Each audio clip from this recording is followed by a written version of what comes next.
তো আজকে আমি যেটা বলবো সেটা হচ্ছে কি কি তোমাদের তো সামনে এক্সাম মানে নেক্সট সানডে।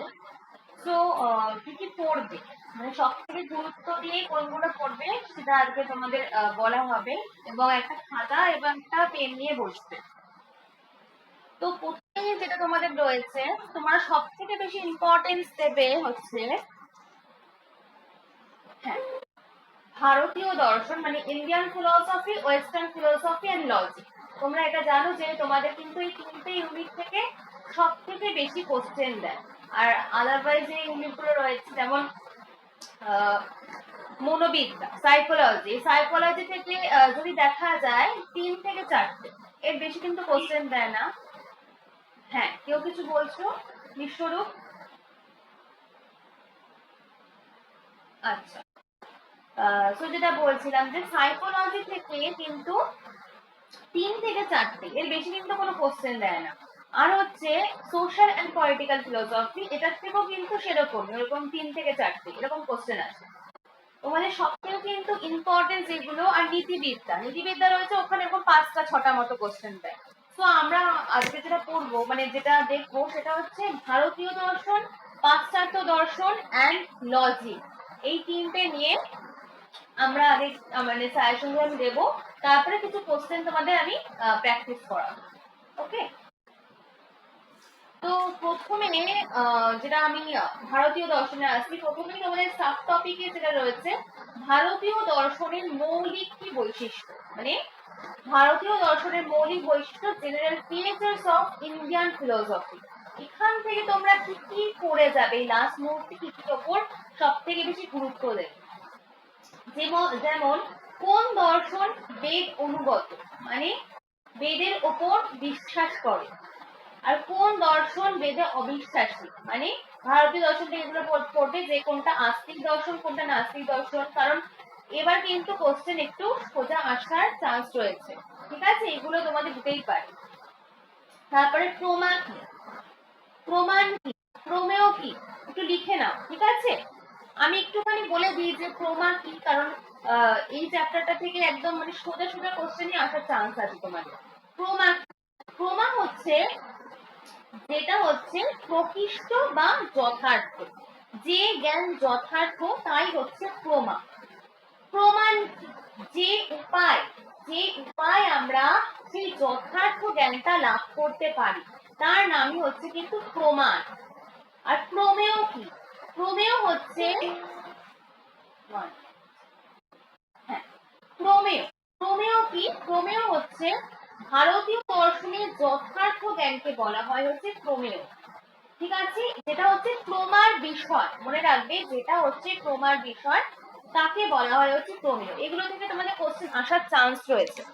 তো আজকে আমি বলে দিই, আজকে আমি সাজেশন মানে বলবো যে কি কি আসার তোমাদের চান্স রয়েছে, মানে মানে তোমরা কি কি ইম্পর্টেন্স দিয়ে পড়বে। তারপরে হচ্ছে প্রমাতা, প্রমাতা কি, প্রমা বা যথার্থ জ্ঞানের জ্ঞাতাকে বলা হয় কি প্রমাতা, এইগুলো একটুখানি পড়ে নেবে। তারপরে এখান থেকে যেটা পড়বে ভারতীয় দর্শনের ঋত এবং ঋণ, ভেরি মোস্ট ইম্পর্টেন্ট, খাতায় লিখে রাখো। ভারতীয় দর্শনের ঋত এবং ঋণ, ভারতীয় দর্শনের বই মানে ঋত কাকে বলা হয়। এবার আসবো যে ঋত কাকে বলা হয়। বৈদিক মানুষের নৈতিক জীবন দুটো মহান নীতিকে কেন্দ্র করে গড়ে উঠেছিল, তার অন্যতম হলো হচ্ছে সামঞ্জস্যের নীতি, যাকে বলা হয়েছে কি ঋত। এবং ঋণ কি, ঋণ শব্দের অর্থ হচ্ছে কিছু কিছু কর্ম যা হচ্ছে আমাদের সমগ্র জীবন মানে জীবন ধরে কিন্তু আমাদের করা কর্তব্য, যেটা আমরা ঋণ করে থাকি। এবং তোমাদের এরকম একটা কোশ্চেন দিতে পারে যে ভারতীয় শাস্ত্রে কত প্রকারের ঋণের কথা বলা হয়েছে, লেখো এটা। ভারতীয় শাস্ত্রে কত প্রকার ঋণের কথা বলা হয়েছে, এটা কিন্তু 3টে, পিতৃঋণ, ঋষি ঋণ আর দেব ঋণ। আবার তোমাদের এরকম কোশ্চেন দিতে পারে, অনেকে ভুল করো, বৈদিক সাহিত্যে কিন্তু ঋণ 5 প্রকারের, সেই ঋণগুলোর নাম লিখে রাখো। ঋষি ঋণ, পিতৃঋণ, দেব ঋণ, নৃঋণ আর ভূত ঋণ। বৈদিক সাহিত্যে ঋণ কিন্তু 5 প্রকারের, ঋষি ঋণ, পিতৃঋণ, দেব ঋণ, নৃঋণ আর ভূত ঋণ। এইগুলো থেকে তোমাদের কোশ্চেন দেওয়ার চান্স রয়েছে। আর কি বললাম, ঋত। আরেকটা লেখো হচ্ছে কর্মবাদ। কর্মবাদ কি, এটা থেকেও দেওয়ার চান্স রয়েছে। আর পুরুষার্থ। পুরুষার্থ বলতে কি বোঝানো হয়? ভারতীয় দর্শন অনুযায়ী মানব জীবনের চরম লক্ষ্য বা পরম কাম্য বস্তু হলো কিন্তু পুরুষার্থ। এবং পুরুষার্থ কিন্তু চারটে: ধর্ম, অর্থ, কাম, মোক্ষ। মোক্ষ কি? মোক্ষ হচ্ছে দুঃখের আত্যন্তিক নিবৃত্তি। আর ধর্ম হচ্ছে বৈদিক আচার অনুষ্ঠান। আর অর্থ কি? ধন সম্পদ। আর কাম হচ্ছে ইন্দ্রিয় সুখ। এগুলো তোমাদের দেওয়া চান্স রয়েছে যে পুরুষার্থ কটা এরকম, ঠিক আছে? বা মোক্ষ বলতে কি বোঝানো হয়, চারটে অপশন দিয়ে দিল। এখান থেকে ফার্স্ট চ্যাপ্টার থেকে এইটুকুনি পড়বে। তারপরে আমি আসবো হচ্ছে চারবাক দর্শন। এখান থেকে কি তোমরা মানে পরীক্ষার আগে মাস্ট ফলো করবে। যেটা চারবাক দর্শনকে লোকায়ত দর্শন বলা হয়ে থাকে। এইটা কিন্তু মানে দিতে পারে যে চারবাক দর্শনকে আরেকটি নামে বলা হয়ে থাকে। এটা কিন্তু লোকায়ত দর্শন হিসেবে কিন্তু বলা হয়ে থাকে। এবং চারবাক সম্প্রদায়ের যে প্রকারভেদ রয়েছে, কত প্রকার মানে প্রকারভেদটা, একটা হচ্ছে কি আদি চারবাক, একটা ধূর্ত চারবাক, আর একটা সুশিক্ষিত চারবাক। ঠিক আছে? অত ডিটেলসে পড়ার দরকার নেই, শুধু চারবাক সম্প্রদায়ের প্রকারভেদটা এটা কিন্তু পড়বে তোমরা। এরপরে চারবাক জ্ঞান তত্ত্ব। চারবাক জ্ঞান তত্ত্ব, চারবাকরা কোনটাকে একমাত্র প্রমাণ বলে থাকে। ঠিক আছে? আমাকে তোমরা মানে বলতেও পারো যে এখানে আমি বুঝিয়ে দিয়েছিলাম তোমাদের, চারবাক দর্শন থেকে পড়িয়েছিলাম, কারণ আমি ফার্স্টে ওই ভারতীয় দর্শনের জেনারেল ফিচার্স ওটা পড়াইনি, চারবাক থেকে পড়িয়েছিলাম। তো চারবাক থেকে যেটা তোমাদের কোশ্চেন নিতে পারে যে চারবাক মতে কোনটা একমাত্র প্রমাণ, চারবাকরা কোন প্রমাণকে স্বীকার করেছে, এটা পড়বে। And Charvaka metaphysics, very very important. অনেক রকমের প্রশ্ন এখান থেকে নিতে পারে। ভূত চতুষ্টয়বাদ, স্বভাববাদ, লিখে রাখো। চারবাক মেটাফিজিক্স খাতায় লিখে রাখো, কারণ নোটস আমি দিয়ে দিয়েছি এগুলো। এন্ড চারবাক দেহাত্মবাদ, এটা কিন্তু পড়ে যাবে। মানে ইন্ডিয়ান ওয়েস্টার্ন লজিক, এই তিনটে থেকে কোনো কিছুই মানে সেরকম মানে ছাড়া যাবে না। হ্যাঁ, কিছু বলছো কেউ? মানসী? হ্যাঁ, যেটা বলছিলাম চারবাক দেহাত্মবাদ, এখান থেকেও তোমাদের কিন্তু কোশ্চেন দেওয়ার চান্স রয়েছে।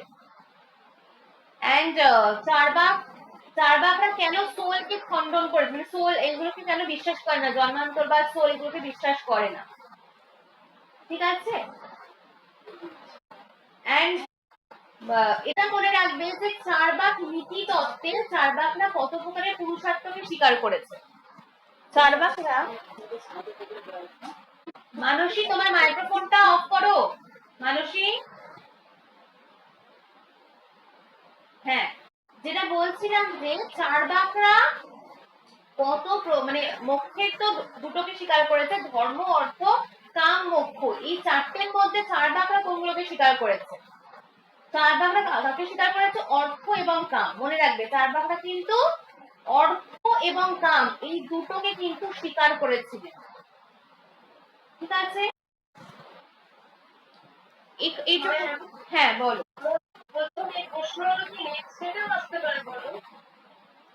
নেক্সট সেট আমি আজকে এসএলএসটি এর জন্য পড়াচ্ছি। হ্যাঁ, নেক্সট সেটের জন্য আজকে আমি পড়াচ্ছি না, নেক্সট সেটেরটা পরে করবো। আগে তো এসএলএসটি আছে, আজকে তো তোমাদের এসএলএসটি ক্লাস হচ্ছে, তোমাদের এক্সাম তো রোববার।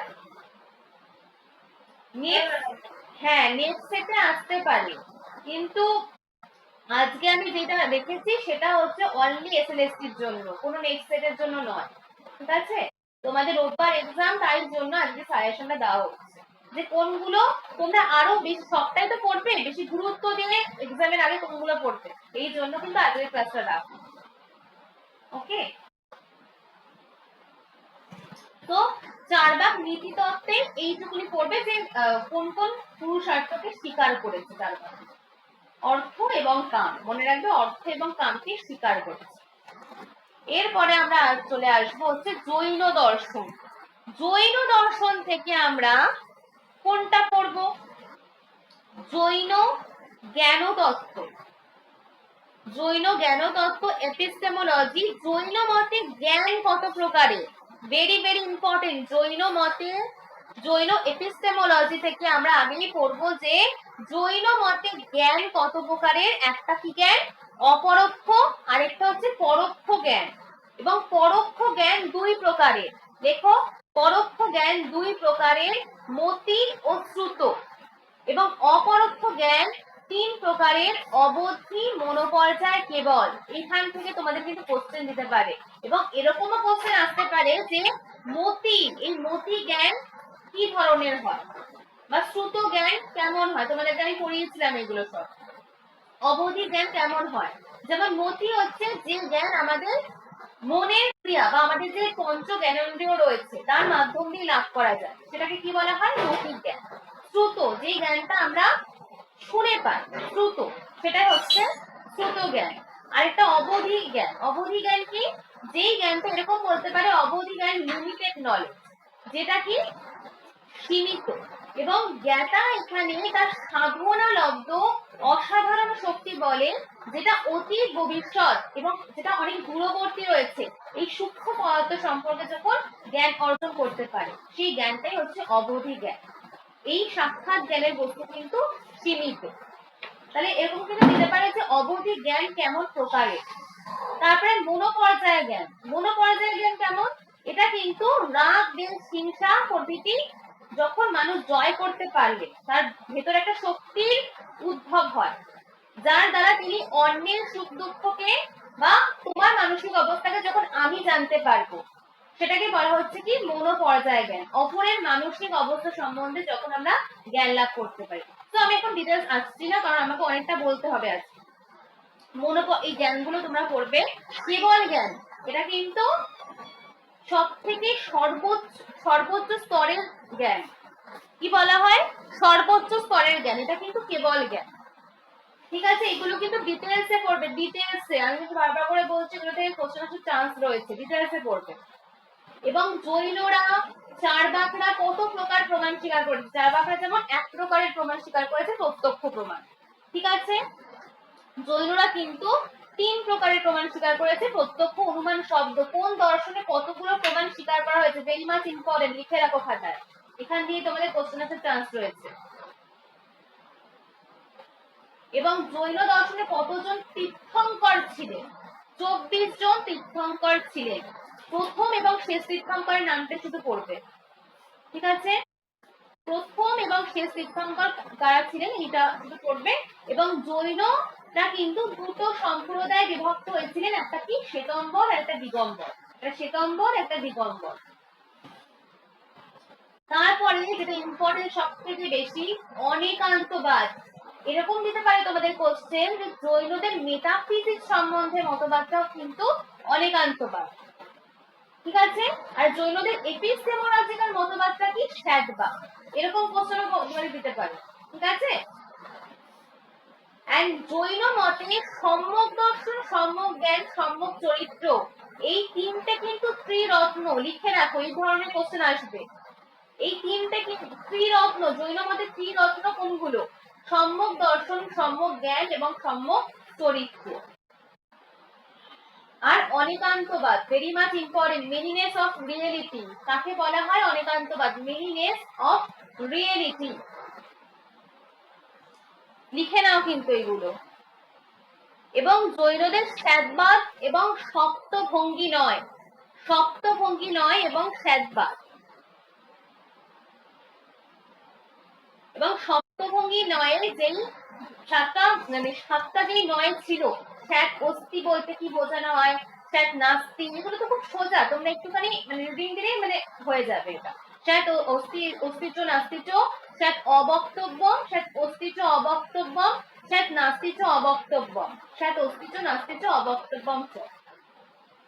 এরপরে যেটা পড়বে, কোনটা অস্থিকায় দ্রব্য, কোনটা অনস্থিকায় দ্রব্য। Very much important. কোনটা অস্থিকায় দ্রব্য এবং কোনটা অনস্থিকায় দ্রব্য। আগের বার যেমন তোমাদের কোশ্চেন ফলো করে দেখবে, তোমাদের কিন্তু অনস্থিকায় দ্রব্য দিয়ে দিয়েছিল যে কোনটা অনস্থিকায় দ্রব্য। অনস্থিকায় দ্রব্য কিন্তু কাল, আর অস্থিকায় দ্রব্য কি? অস্থিকায় দ্রব্য হচ্ছে দুটো শ্রেণীতে বিভক্ত, একটা হচ্ছে জীব, অজীব। ঠিক আছে, জৈন মতে জীবের আবার দুটো প্রকার রয়েছে, এগুলো দিয়ে তোমাদের ভাগ ভাগ করে আসতে পারে, মুক্ত জীব, বদ্ধ জীব। আমি যে নোটস গুলো দিয়েছিলাম ওইগুলো কিন্তু ভালো করে ফলো করবে এখান থেকে। এবং অজীব কিন্তু আবার 5 প্রকার। অজীব 5 প্রকারের, পুদ্গল, আকাশ, কাল, ধর্ম, অধর্ম। জীব কত প্রকারের? একটা মুক্ত জীব, আর একটা হচ্ছে বদ্ধ জীব। আর অজীব হচ্ছে 5 প্রকার। অজীব পুদ্গল, আকাশ, কাল, ধর্ম, অধর্ম। ঠিক আছে, আর জৈন মতে আকাশ, আকাশ হচ্ছে 2 প্রকার। দেখো এই কোশ্চেন গুলো খুব ইম্পর্টেন্ট।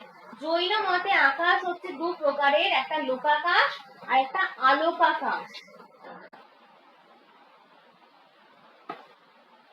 আর পুদ্গল বলতে আমি একটা কোশ্চেনও তোমাদের দিয়েছি যে পুদ্গল বলতে কি বোঝানো হয়। পুদ্গল বলতে বোঝানো হয় কিন্তু জড়দ্রব্য। এবং পুদ্গল কিন্তু 2 প্রকারের, একটা কি অণু আর একটা সংঘাত। অণু এবং সংঘাত। পুদ্গল কিন্তু 2 প্রকারের, একটা অণু একটা সংঘাত। পুদ্গলটা কিন্তু ইম্পর্টেন্ট রয়েছে।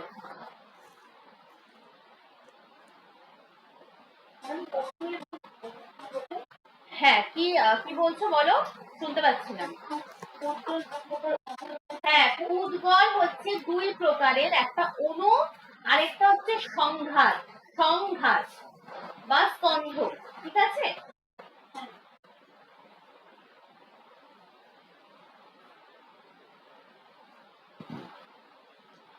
আরেকটা পড়বে, এটা হচ্ছে জৈন দর্শনে যে লিবারেশনের কথা বলা হয়েছিল, আশ্রব্য।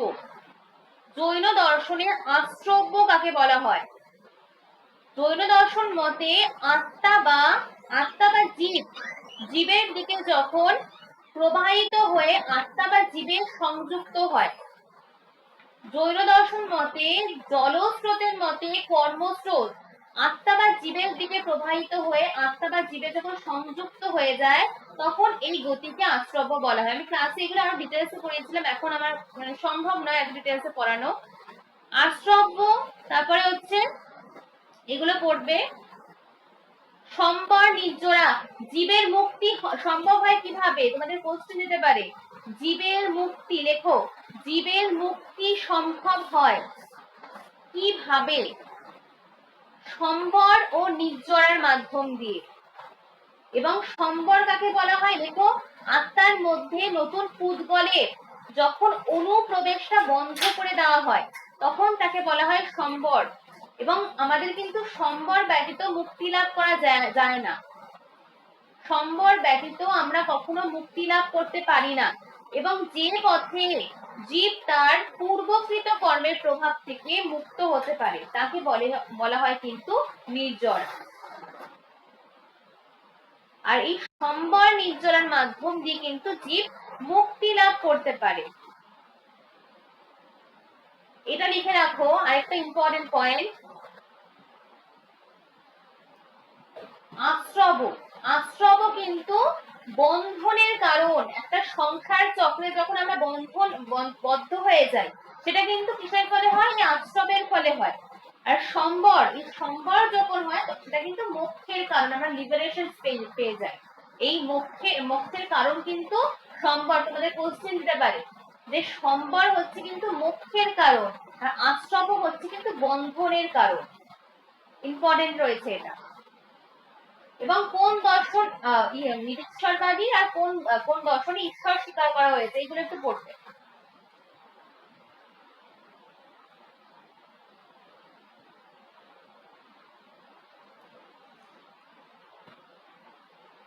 জৈন দর্শন থেকে এইটুকুনি পড়লে ঠিক আছে। তারপর তারপরে আমরা আসবো হচ্ছে বৌদ্ধ দর্শন। বৌদ্ধ দর্শন থেকে যেটা তোমরা পড়বে ত্রিপিটক। ত্রিপিটক এবং ত্রিপিটকে যে ভাগগুলো রয়েছে, সূত্র পিটক, বিনয় পিটক এবং অভিধম্ম পিটক। এবং তারপরে যেটা ইম্পর্টেন্ট সব থেকে, বৌদ্ধ দর্শনের 4টে আর্য সত্য, 4 নোবেল ট্রুথ। বারবার করে বলছি কিন্তু তোমরা ইন্ডিয়ান, ওয়েস্টার্ন এবং লজিক সব থেকে বেশি ফোকাস দাও এই তিনটের উপরে, ঠিক আছে? বৌদ্ধ দর্শনের 4টে আর্য সত্য কি কি?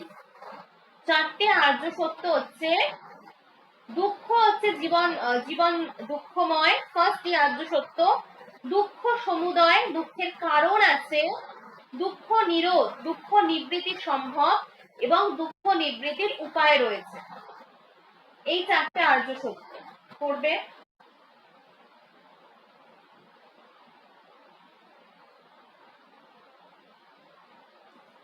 এই 4টে আর্য সত্য মানে কি কি, এইটা একটু ভালোভাবে পড়লেই হবে। এবং এইটা যে দ্বিতীয় আর্য সত্য, এই দ্বিতীয় আর্য সত্যটা কিন্তু প্রতীক্ত সমুৎপাদ বা কার্যকারণ নীতির উপর প্রতিষ্ঠিত। তোমরা দিতে পারে যে দ্বিতীয় যে আর্য সত্য সেটা কিসের নীতির উপর প্রতিষ্ঠিত বা কিসের উপর প্রতিষ্ঠিত হয়েছে, সেটা কিন্তু প্রতীক্ত সমুৎপাদবাদ বা কার্যকারণ নীতির উপর প্রতিষ্ঠিত হয়েছে। Very very important. দ্বিতীয় আর্য সত্যটা সেটা কিন্তু প্রতীক্ত সমুৎপাদবাদ বা কার্যকারণ নীতির উপর প্রতিষ্ঠিত হয়েছিল। এবং জন্মান্তরের ক্ষেত্রে যেই মোট 12টা কারণ থাকে, সেই 12টা কারণকে একত্রে কি বলা হয়ে থাকে? দ্বাদশ নিদান বা ভবচক্র। এবং এই কার্যকারণ শৃঙ্খলগুলো তোমাদের পরপর মানে সিকোয়েন্স অনুযায়ী কোশ্চেন দেবে। কি? জরা অবিদ্যা, ফার্স্ট লেখো অবিদ্যা সংস্কার বিজ্ঞান নামরূপ, অবিদ্যা সংস্কার বিজ্ঞান নামরূপ, সরায়তন স্পর্শ বেদনা, তৃষ্ণা উপাদান, ভব জাতি, জরা মরণ।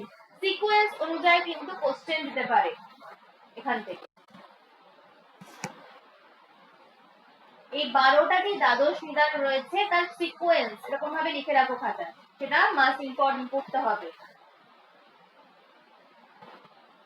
এবং তৃতীয় আর্য সত্য দুঃখ নিরোধ, এই অবস্থাটাকে কারণ নির্বাণ বলা হচ্ছে। তৃতীয় আর্য সত্যে কিন্তু নির্বাণের কথা বলা হয়েছে, যে কারণের জন্য দুঃখের উদ্ভব হয় এবং তার ধ্বংসেই কিন্তু এই দুঃখের আমাদের নিরোধ হয়ে যায় এবং দুঃখ নিরোধের এই অবস্থাকে নির্বাণ বলা হয়।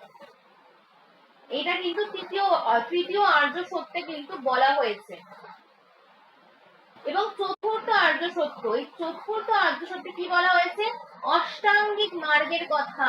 এই 4টে আর্য সত্য মানে তোমাকে একটু ছাড়লে হবে না, পুরো একদম মানে ধরনের মুখস্থ করতে হয় বা বুঝে মুখস্থ করতে হয়। আমি বুঝিয়েছিলাম এগুলো, সেভাবে মুখস্থ করলে আর কি হবে না, মানে বুঝে বুঝে পড়ে মুখস্থ করতে হবে। অষ্টাঙ্গিক মার্গের কথা কোন আর্য সত্যে বলা হয়েছে? এটা কিন্তু চতুর্থ আর্য সত্যে বলা হয়েছে, ঠিক আছে?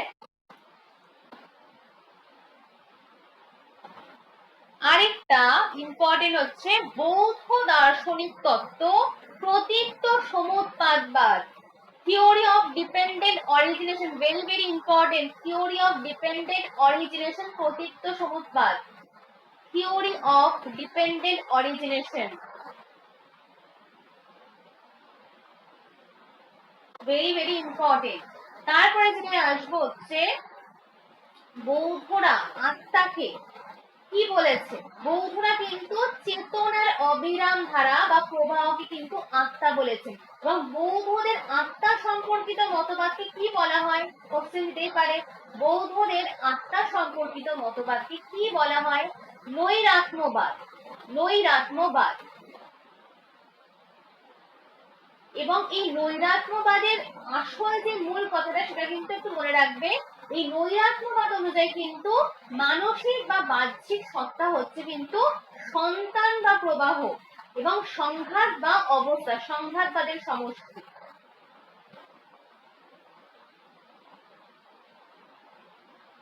ওকে, আর পঞ্চস্কন্ধ, এটা পড়বে পঞ্চস্কন্ধ, বৌদ্ধদের পঞ্চস্কন্ধ, ভেরি ভেরি ইম্পর্টেন্ট। পঞ্চস্কন্ধ রূপ, বেদনা, সংজ্ঞা, সংস্কার, বিজ্ঞান। শুধু নামগুলো পড়বে, রূপ, বেদনা, সংজ্ঞা, সংস্কার, বিজ্ঞান। তোমাদের আবার ভেতরে রূপ, রূপ কাকে বলা, এরকম কোনো কোশ্চেন দেয় না, এইভাবে কোশ্চেন হয় না। তোমাদের শুধু পড়তে হবে কি এই স্কন্ধগুলোর নামটা, ঠিক আছে? রূপ, বেদনা, সংজ্ঞা, সংস্কার, বিজ্ঞান, এই 5টা স্কন্ধ রয়েছে। ওকে, আরেকটা ইম্পর্টেন্ট হচ্ছে ক্ষণভঙ্গবাদ। সবকিছুই তো ক্ষণিক, বৌদ্ধদের মতে কি সবকিছু পরিবর্তনশীল এবং সবকিছুই ক্ষণিক, একটা ক্ষণ স্থায়ী।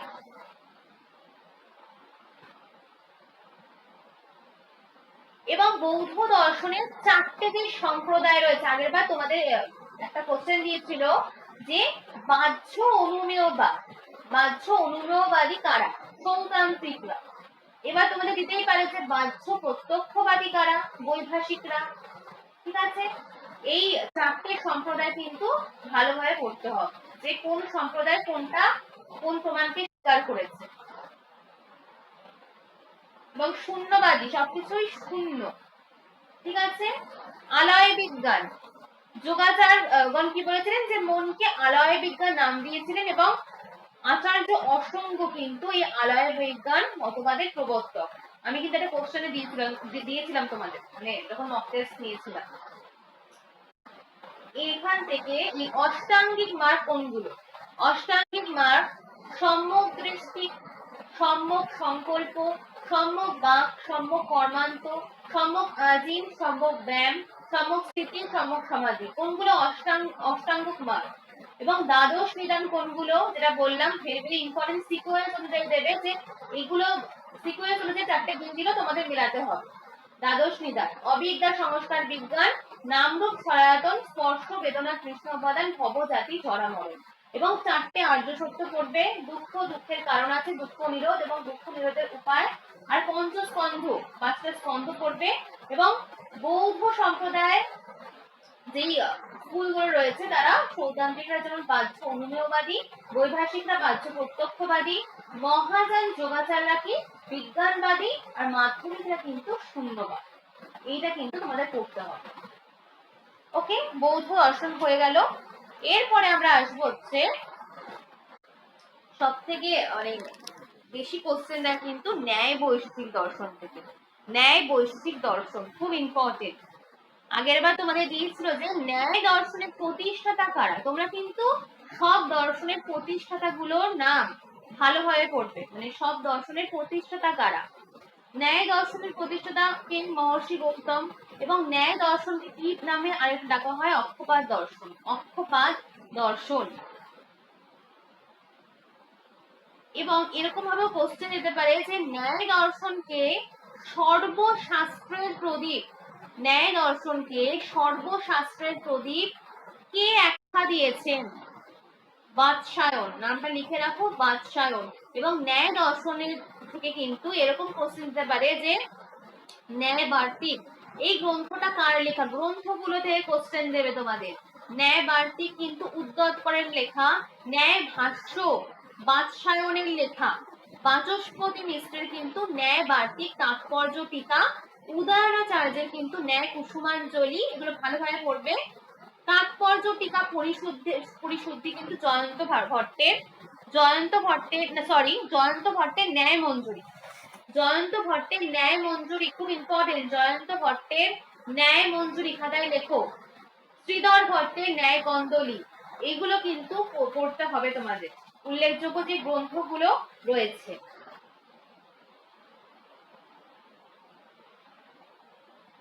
এরপরে তোমাদের পড়তে হবে ন্যায় দর্শনের কত প্রকারের পদার্থ স্বীকার করা হয়েছে, দিতেই পারে কত প্রকার পদার্থ, 16টা। ঠিক আছে, পদার্থগুলো ওরকম ভাঁজ না পড়লেও হবে যে মানে পুরো পড়তেই হবে ওরকম কোনো কথা নেই। ওরকম পদার্থ অবয়ব কি এরকম দেয় না, এরকম কোশ্চেন দেখিনি যে এসেছে। ঠিক আছে, শুধু পড়তে হবে যে কত প্রকারের পদার্থ, 16টা পদার্থ রয়েছে। এরপরে আমরা আসবো হচ্ছে ন্যায় দর্শনের জ্ঞান তত্ত্ব। ন্যায় দর্শন কেমন ছিল? ন্যায় দর্শন কিন্তু লজিক্যাল রিয়েলিজম ছিল। যৌক্তিক বস্তু স্বাতন্ত্র্যবাদী ছিল এবং এই দর্শন কিন্তু জগতের বস্তু যেগুলো রয়েছে সেই বস্তু সমূহের কিন্তু মনোনিরপেক্ষ অস্তিত্বকে স্বীকার করেছিল। আমাদের মন ছাড়াও কিন্তু এই বাহ্য জগতের অস্তিত্ব রয়েছে সেটাকে স্বীকার করেছিল এবং থিওরি অফ রিয়েলিটির উপর কিন্তু প্রতিষ্ঠিত। এবং প্রমাণ কত প্রকার স্বীকার করেছে? ন্যায় দর্শনে কিন্তু 4 প্রকার প্রমাণ স্বীকার করা হয়েছে। প্রত্যক্ষ, অনুমান, উপমান, শব্দ এবং অপ্রমা কোনগুলো এটা একটু করে রাখবে। স্মৃতি, সংশয়, বিপর্যয়, তর্ক। স্মৃতি, সংশয়, বিপর্যয়, তর্ক। অপ্রমা মানে হচ্ছে ইনভ্যালিড আর প্রমা মানে হচ্ছে ভ্যালিড নলেজ। প্রত্যক্ষের সংজ্ঞা, ন্যায় মতে প্রত্যক্ষের সংজ্ঞাটা খুব ইম্পর্টেন্ট। মহর্ষি গৌতম যে প্রত্যক্ষের সংজ্ঞা দিয়েছিলেন, ইন্দ্রিয়ার্থ সন্নিকর্ষোৎপন্ন জ্ঞান অব্যপদেশম অব্যভিচারী ব্যবসাত্মকম প্রত্যক্ষম, এই সংজ্ঞাটা কিন্তু ভেরি মাচ ইম্পর্টেন্ট। এবং এই সংজ্ঞাটার থেকে তোমাদের এরকম কোশ্চেন দিতে পারে যে অসাধ্য মানে কি, বা অভ্রান্ত, অভ্রান্ত মানে অব্যভিচারী, বা নিশ্চয়াত্মক মানে কি, ব্যবসায়ত্মকম। এই সংজ্ঞাটা থেকে কিন্তু এরকম ভাগ ভাগ করে কোশ্চেন আসতে পারে যে এইটা এই স্পেসিফিক্যালি এই ওয়ার্ডটার মানে কি। ঠিক আছে?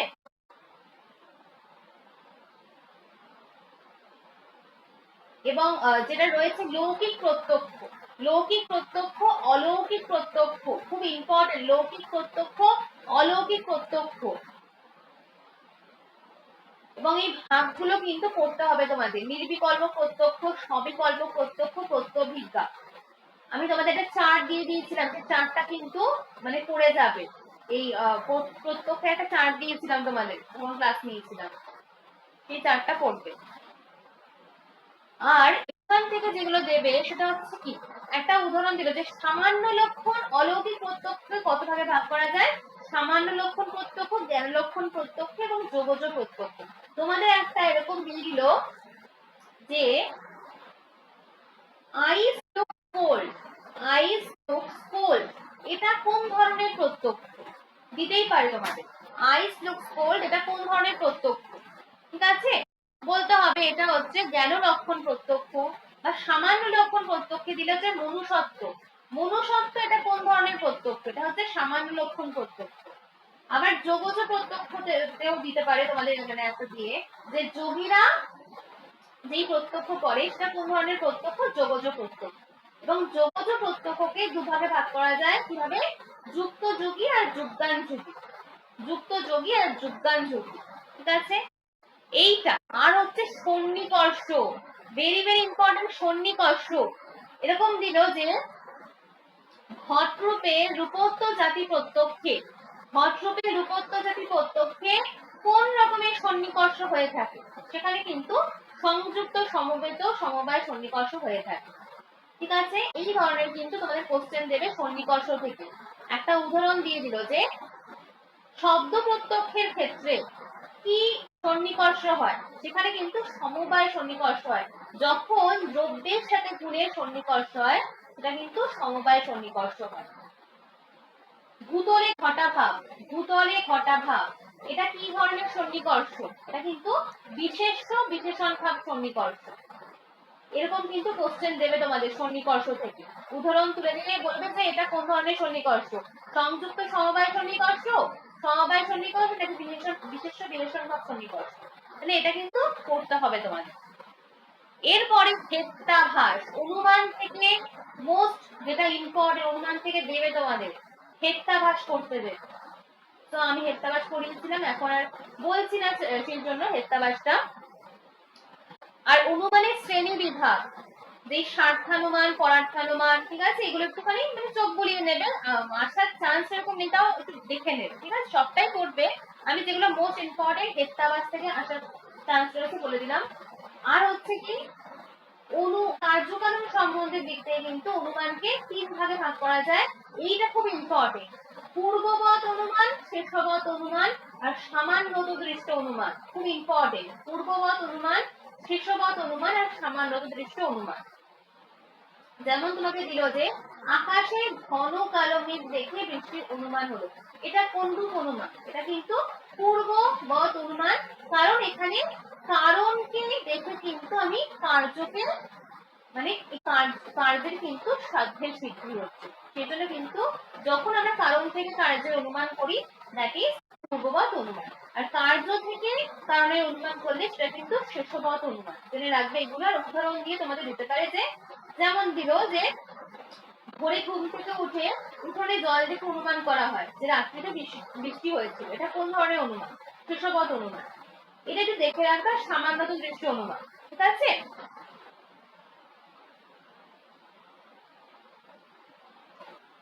এবং আরেকটা জিনিস, ব্যক্তি গ্রহ বা ব্যক্তি নির্ণয়ের উপায়। শুধু এটা করে যাবে যে কতগুলো রয়েছে: অন্যয় ব্যতিরেক, ব্যভিচার গ্রহ, উপাধি হ্রাস, আর সামান্য লক্ষণ প্রত্যক্ষ। আর সমব্যাপ্তি, অসমব্যাপ্তি যদি তুমি একটুখানি বুঝে করো তাহলে কিন্তু এগুলো করাই যায়। সমব্যাপ্তি কি? যখন দুটো সমব্যাপক বিষয়ের মধ্যে একটা ব্যাপ্তি সম্পর্ক থাকে তখন কিন্তু সমব্যাপ্তি হয়। আর বিষমব্যাপ্তি কি? কোনো ব্যক্তিদের যখন হেতু এবং সাধ্যের মধ্যে ব্যাপ্য এবং ব্যাপকের বিস্তৃতি যখন সমান না হয়। ঘুম রয়েছে কিন্তু বন্যি সেখানে নেই, অসমব্যাপ্তি। সেটা কিন্তু ঘুম এবং বন্যির মধ্যে অসমব্যাপ্তি হয়। কোশ্চেন নিতে পারে যে ঘুম এবং বন্যির মধ্যে কি ব্যাপ্তি হয়? অসমব্যাপ্তি হয়। এবং জ্ঞেয়ত্ব ও অভিধেয়ত্ব এইটা কিন্তু সমব্যাপ্তি। লিখে রাখো, জ্ঞেয়ত্ব এবং অভিধেয়ত্ব এটার মধ্যে কিন্তু সমব্যাপ্তি রয়েছে। একটাকে দেখে আমি অপরটার অনুমান করি। এই জন্য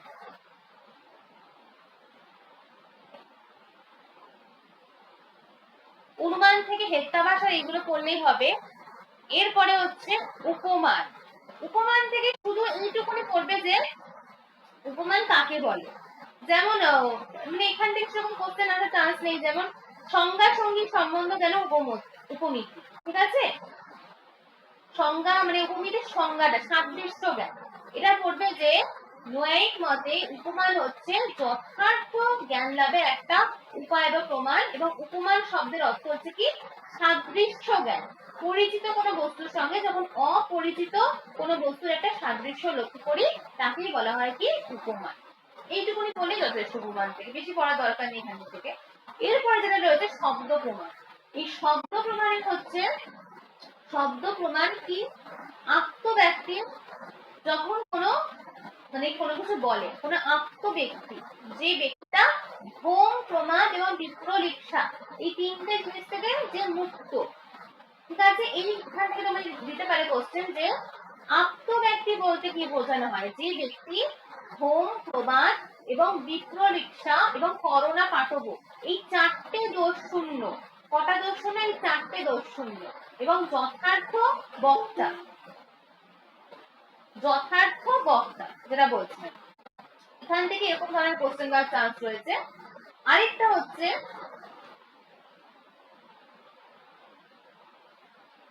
হ্যাঁ, লক্ষণ আর প্রকারভেদ। Very important. শব্দ থেকে লক্ষণ আর প্রকারভেদ। জহৎ লক্ষণা, অজহৎ লক্ষণা, জহৎ অজহৎ লক্ষণা। একটা উদাহরণ দিয়ে দিয়ে বলবে যেটা কোন প্রকার লক্ষণা। ঠিক আছে? লক্ষণ আর প্রকারভেদ খাতায় লিখে রাখো, জহৎ অজহৎ এবং জহৎ অজহৎ লক্ষণা। ঠিক আছে?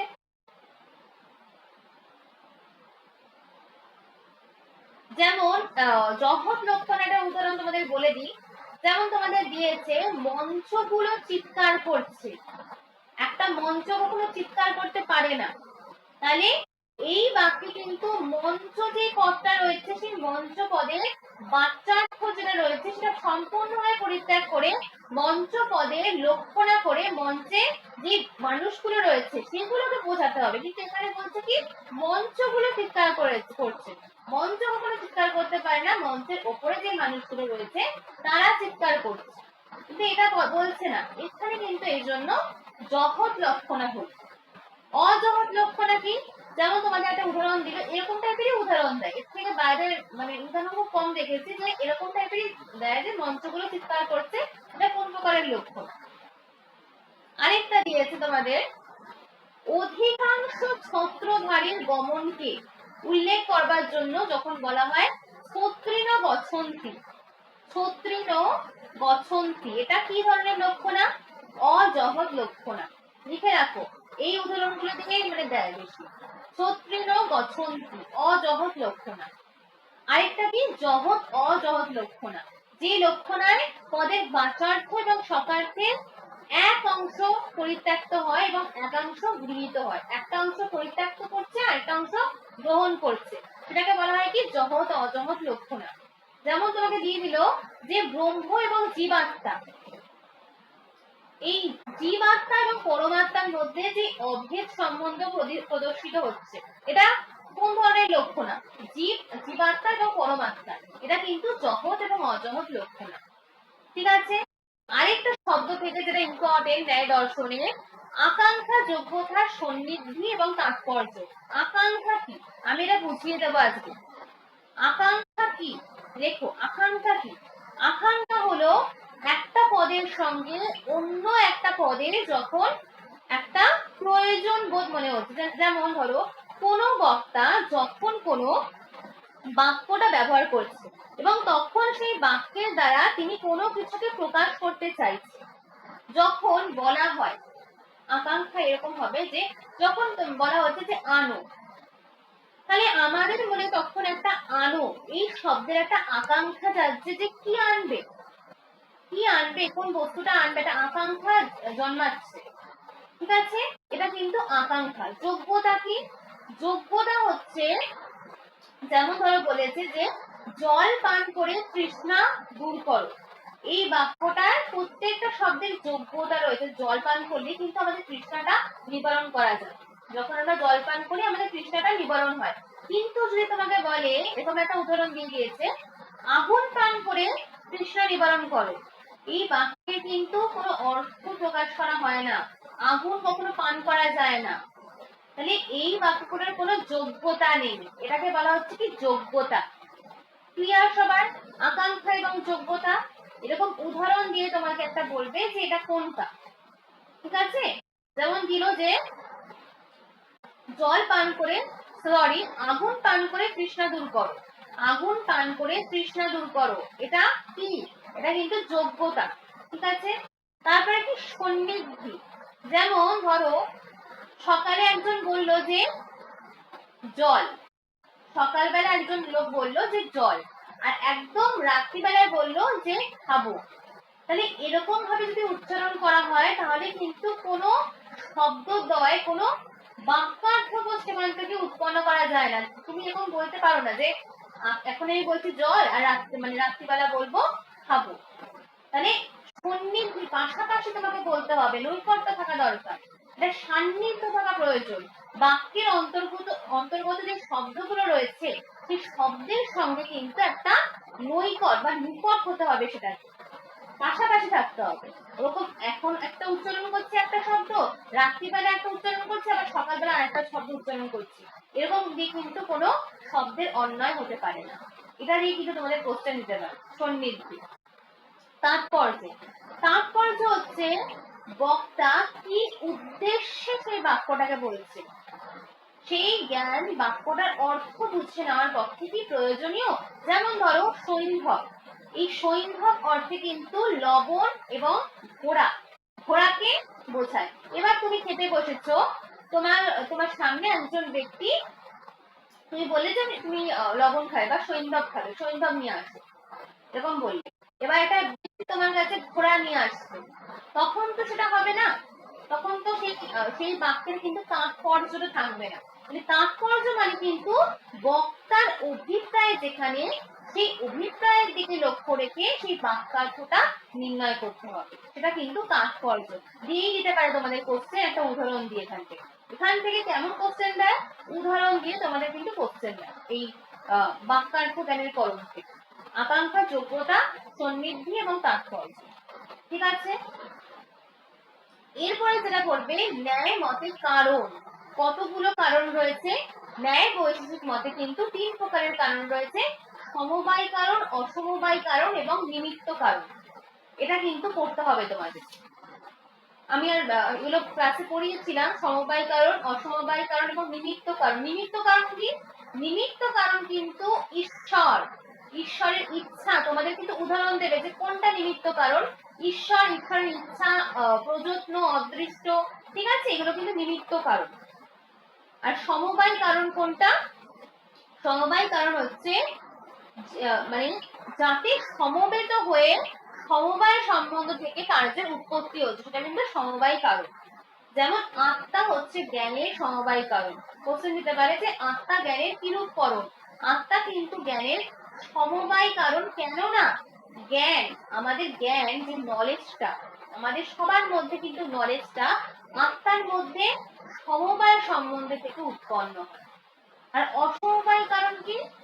অসমবায় কারণ হচ্ছে পদরূপ কার্যের ক্ষেত্রে তন্তু সংযোগ করা হলো কিন্তু অসমবায় কারণ। অসমবায় কারণ হচ্ছে একটা গুণ, সেই কর্মের একটা গুণ যা সমবায় কর্মের মধ্যে উপস্থিত থেকে কার্যটাকে উৎপাদন করতে কিন্তু সাহায্য করে থাকে, ঠিক আছে। এবং এটা মনে রাখবে যে অসমবায় কারণ কিন্তু নষ্ট হলে সেই কার্যটা নষ্ট হয়ে যায়। তো এইটুকুনি করবে কারণ থেকে, ঠিক আছে। আর এটা জেনে রাখবে যে ন্যায় মতে কিন্তু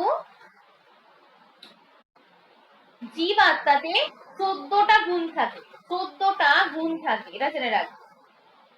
আর পরমাত্মার গুণের সংখ্যা কিন্তু 8টা, এটা একটু জেনে রাখবে গুণের সংখ্যাটা কত। এরপরে আমরা আসবো হচ্ছে বৈশেষিক দর্শন থেকে কি কি পড়বে। এটা কিন্তু বৈশেষিক দর্শন কে কণাদ, মহর্ষি কণাদ প্রবর্তিত বৈশেষিক দর্শন। এবার আগে তোমাদের ন্যায় দর্শন থেকে এসেছে, ন্যায় দর্শনের প্রতিষ্ঠাতাকে। এবার কিন্তু তোমাদের আসতে পারে যে বৈশেষিক দর্শনের প্রতিষ্ঠাতা কে, ঠিক আছে। বৈশেষিক দর্শনকে লিখে রাখো ঔলক্য দর্শন বলা হয়, ঔলক্য দর্শন বলা হয়। এবং এখানে যে টিকাগুলো রয়েছে, বোম শিবের বোমবতী গ্রন্থগুলো কিন্তু পড়তে হবে। প্রশস্ত পাদাচার্যের পদার্থ ধর্ম সংগ্রহ, ভেরি ভেরি ইম্পর্টেন্ট, প্রশস্ত পাদাচার্যের পদার্থ ধর্ম সংগ্রহ, বোম শিবের বোমবতী, শ্রীধরের ন্যায় কন্দলী, উদয়নের কিরণাবলী, বল্লভাচার্যের ন্যায় লীলাবতী, এগুলো পড়তে হবে। শিবাদিত্যের সপ্ত পদার্থী এবং বিশ্বনাথের ভাষা পরিচ্ছেদ, এইগুলো একটু পড়ে যাবে। এবং যে মানে বৈশেষিক দর্শনে যেই দ্রব্য কতগুলো পদার্থ রয়েছে সেগুলো তোমাদের পড়তে হবে। পদার্থ হচ্ছে ন্যায় দর্শনে কতগুলো, ন্যায় দর্শনে আমরা দেখলাম যে 16 প্রকারের পদার্থকে স্বীকার করা হয়েছে এবং বৈশেষিক মতে কিন্তু 7 প্রকারের পদার্থকে স্বীকার করা হয়েছে। দ্রব্য, কত প্রকার দ্রব্য রয়েছে? দ্রব্য কত প্রকার? দ্রব্য হচ্ছে 9 প্রকার, ঠিক আছে। ওইভাবে দেবে না তোমাদের যে কতগুলো দ্রব্য রয়েছে, ওইভাবে তোমাদের কিন্তু দেবে না কোশ্চেন। দ্রব্য কতগুলো মানে কত প্রকারের, 9 প্রকার। এবং বৈশিষ্ট্যরা বলেছেন যে এটা তোমাদের পড়তে হবে যে দ্রব্য হচ্ছে 9 প্রকার এবং কোনটা নিত্য দ্রব্য কোনটা অনিত্য দ্রব্য, ভেরি ভেরি ইম্পর্টেন্ট। আমি বলে দিচ্ছি লিখে না, কারণ এই জায়গাটা খুব ইম্পর্টেন্ট। কোনটা বৈশেষিক মতে কোনটা নিত্য দ্রব্য আর কোনটা অনিত্য দ্রব্য। লেখো স্থিতি, স্থিতি এটা কিন্তু অনিত্য, স্থিতি এটা কিন্তু অনিত্য, কিন্তু এর পরিমাণ কি হয়? নিত্য। অব বা জল এটাও কিন্তু অনিত্য, কিন্তু এর পরিমাণটা নিত্য। এর পরিমাণ বলছে পরমাণুটা কিন্তু নিত্য। অব এটা কিন্তু অনিত্য, কিন্তু এর পরমাণু কিন্তু নিত্য। তেজ, তেজ এটা কিন্তু অনিত্য, কিন্তু এর পরমাণু হচ্ছে নিত্য। মরুদ, মরুদ এটা কিন্তু অনিত্য, কিন্তু এর পরমাণুটা হচ্ছে নিত্য। বোম শুধুমাত্র নিত্য। আকাশ, বোম বা আকাশ শুধুমাত্র নিত্য। কাল এটাও শুধুমাত্র নিত্য। দিক এটাও নিত্য, শুধুমাত্র নিত্য। আত্মা এটাও নিত্য। মনটাও নিত্য। ঠিক আছে, দিয়ে দিতে পারে যে মন এটা কি নিত্য না অনিত্য, দিতেই পারে কোশ্চেন।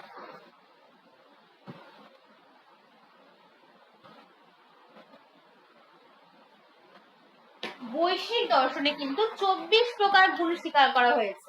ঠিক আছে, গুণগুলোর নাম দিয়ে তোমাদের কোশ্চেন দেবে না, কখনো এরকম আসছে না, শুধু করবে যে কত প্রকার গুণকে স্বীকার করা হয়েছে, 24 রকমের গুণকে স্বীকার করা হয়েছে। জাতিবাধক এবং সামান্য বা জাতির শ্রেণী বিভাগ, ভেরি ভেরি ইম্পর্টেন্ট। বৈশ্বিক দর্শন থেকে সামান্য বা জাতির শ্রেণী বিভাগ, পর সামান্য, অপর সামান্য, পরাপর সামান্য, আমার বলতে হবে না, এগুলো পড়িয়ে দিয়েছিলাম আমি। পর সামান্য কি, যে জাতি সবচেয়ে ব্যাপক, যাকে অন্য কোনো জাতির অন্তর্ভুক্ত করা যায় না, তাকে বলা হয় কি পর সামান্য। অপর সামান্য কি, সর্বাপেক্ষা যেটা কম ব্যাপক জাতি হচ্ছে কিন্তু অপর সামান্য, যেমন ঘটত্ব পটত্ব এইগুলো। ঠিক আছে, পরাপর সামান্য কি, যেটা পর সামান্য এবং অপর সামান্য যেটা মধ্যবর্তী সামান্য হচ্ছে কিন্তু পরাপর সামান্য। যেমন তোমাকে একটা উদাহরণ দিয়ে দেবে, এখান থেকে কেমন কোশ্চেন দেবে, তোমাকে টাইপটা বলে দিই, তোমাকে দিয়ে দেবে যে ঘটত্ব। ঘটত্ব এটা কেমন ধরনের সামান্য, পর সামান্য, অপর সামান্য, পরাপর সামান্য, নাকি কোনোটাই নয়, চারটা অপশন দিয়ে দেবে। ঠিক আছে, এই ধরনের কিন্তু উদাহরণ দিয়ে এখান থেকে কোশ্চেন দেবে। সামান্য বা জাতি শ্রেণীবিভাগ বলে খাতায় লিখে রাখো। তারপরে যেটা রয়েছে জাতি বাধক, খুব ইম্পর্টেন্ট। জাতির বাধক ব্যক্তির অভেদ, তুল্যত্ব, সংকর, অনাবস্থা, রূপহানি, অসমঞ্জস। ঠিক আছে, দিতে পারে জাতি বাধক থেকে, কারণ দেখেছি এটা খুব ইম্পর্টেন্ট।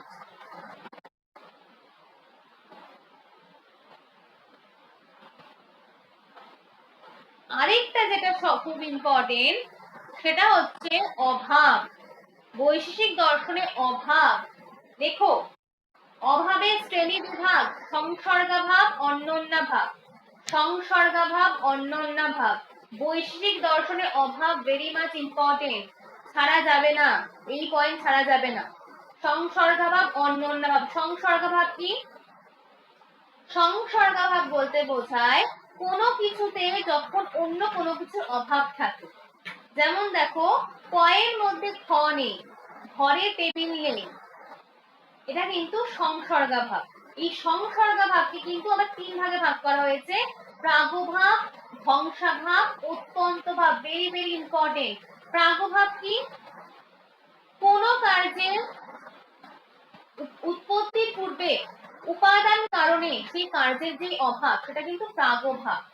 ঠিক আছে, যেমন মৃত্তিকাতে কলসির অভাব, কলসি তৈরি করার পূর্বে কিন্তু এই মৃত্তিকাতে কলসির অভাবকে বলা হয় কি প্রাগভাব। খুব ইম্পর্টেন্ট। প্রাগভাব, ধ্বংসভাব। তোমাদের একটা দিয়ে দিল যে, একটা উদাহরণ দিল যে কলসিটির উৎপত্তির পর লাঠির আঘাতে যখন একটা কলসি ভেঙে যায়, তখন সেটা কি ধরনের অভাব, ধ্বংসভাব। ভেঙে গেলে, যেমন ধরো একটা দিল তোমাদের, হ্যাঁ এটা দিয়েছে তোমাকে,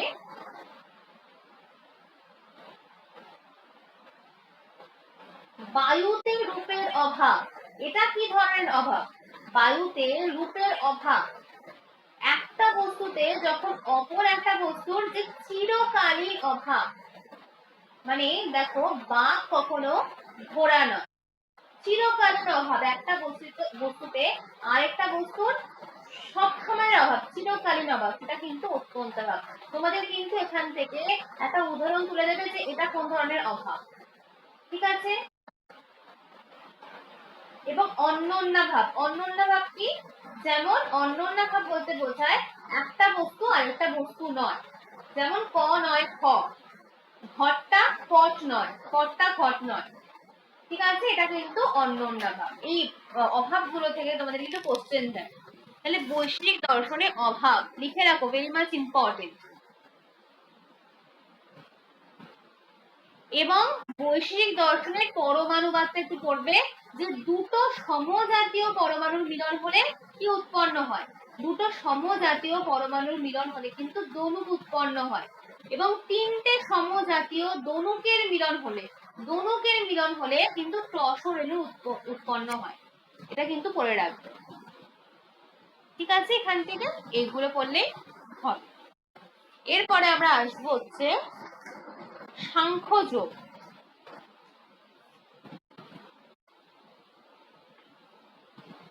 সাংখ্যযোগ থেকে কি পড়বে? সাংখ্যযোগ থেকে তোমরা যেটা পড়বে যে সাংখ্য দর্শন কিন্তু মহর্ষি কপিল, ঠিক আছে? এবং এই কপিলের দর্শন কিন্তু নিরীশ্বর সাংখ্য নামে পরিচিত বা অভিহিত করা হয়।